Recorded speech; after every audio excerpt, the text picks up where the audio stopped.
ఆదివాసీ ప్రత్యేక డిఎస్సి ప్రకటించాలని డిమాండ్ చేస్తూ ఆదివాసీ స్పెషల్ డిఎస్సి సాధన కమిటీ ఆధ్వర్యంలో నేడు మే 2వ తారీఖు బంధు పిలుపు నేపథ్యంలో పాడేరు ఏజెన్సీ అంతా స్తంభించింది. ఈ మేరకు ఎక్కడికక్కడ వాహనాలను నిలిపేశారు నిరసనకారులు. శుక్రవారం ఉదయం నుంచి ఇక్కడ మన్యం ఏజెన్సీలో వివిధ రాజకీయ పార్టీలు, ప్రజా సంఘాలు, గిరిజన సంఘాలు, విద్యార్థి ఉపాధ్యాయ సంఘాల ఆధ్వర్యంలో ఈ నిరసన కార్యక్రమం కొనసాగుతోంది.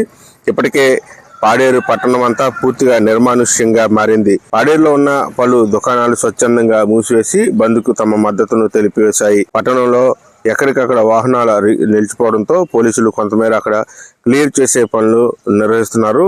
పలు చోట్లయితే 108 వాహనాలు, ప్రత్యేక 108 వాహనాలు, అంబులెన్స్ వాహనాలు కూడా నిలిచిపోయిన పరిస్థితి ఇక్కడ నెలకొంది. అల్లూరు ఏజెన్సీ వ్యాప్తంగా కొనసాగుతున్న బంద్ నేపథ్యంలో ప్రత్యేక డిఎస్సి ప్రకటించాలని ఆదివాసీ సంఘాలు, ప్రజా సంఘాలు, గిరిజన సంఘాలు ఇప్పటికే డిమాండ్ చేస్తున్నాయి.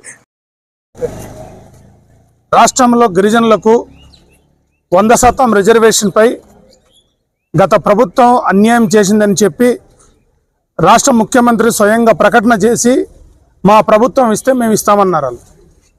ఈ రాష్ట్ర ప్రభుత్వం చంద్రబాబు గారు అధికారంలో వచ్చి సుమారు 10-11 నెలలు అవుతుంది. చంద్రబాబు గారు పుట్టినరోజు కానుకగా ప్రకటించిన మెగా డిఎస్సి ఆదివాసులకు తీవ్రమైన అన్యాయానికి గురి చేసింది. 5వ షెడ్యూల్ క్లాజ్ 2 ప్రకారంగా 100% రిజర్వేషన్ ఇవ్వచ్చు, సుప్రీంకోర్టు జడ్జిమెంట్కి ప్రత్యామ్నాయంగా రిజర్వేషన్ ఇవ్వచ్చు అని చెప్పి ఇప్పటికీ ప్రభుత్వం ఒక డ్రాఫ్ట్ రెడీ చేసి సిద్ధం చేసింది. కానీ ఆ డ్రాఫ్ట్ ప్రొసీజర్ పెండింగ్లో ఉండగానే ఈ రాష్ట్ర ప్రభుత్వం చర్య తీసుకోకుండా గిరిజనులకు 100% రిజర్వేషన్ ఇవ్వకుండా ఆదివాసులు అన్యాయం చేసే విధంగా, ద్రోహం చేసే విధంగా మెగా డిఎస్సి ప్రకటించారు. ఈ మెగా డిఎస్సిలో ఆదివాసులకు దాదాపుగా 28 పోస్టులు, ఒక్కొక్క ఐటీడీకి 1-2 పోస్టులు తప్ప ఎక్కువ వస్తున్న పరిస్థితి లేదు. అంటే రాష్ట్ర వ్యాప్తంగా గిరిజనులకు చాలా తీవ్రమైన అన్యాయం జరిగింది. కాబట్టి రాష్ట్ర ప్రభుత్వం స్పందించి ఇప్పటికైనా వెంటనే ఆదివాసీ స్పెషల్ డిఎస్సి ప్రకటించాలి. వాటి కోసం ప్రభుత్వం ప్రత్యేకమైన ఆర్డినెన్స్ జారీ చేయాలని చెప్పి మేము ప్రభుత్వానికి విజ్ఞప్తి చేస్తున్నాం. ఏదైతే రాష్ట్ర ముఖ్యమంత్రి గారు గిరిజనులకు ఇచ్చిన హామీని, ఎన్నికల సందర్భంగా ఇచ్చిన హామీని మేము అమలు చేయాలని చెప్పి మేము కోరుతున్నాం.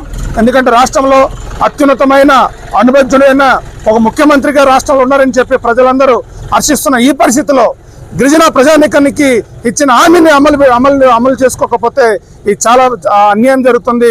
ముఖ్యమంత్రి గారు ఒక ప్రతిష్ట కూడా ఇది చాలా దారుణం అవుతుంది. కాబట్టి గిరిజనుల పట్ల నిజంగా చిత్తశుద్ధి ఉంటే 100% రిజర్వేషన్ ఇవ్వాలి. అది ప్రభుత్వాన్ని మేము ఆ రకంగా డిమాండ్ చేస్తున్నాం.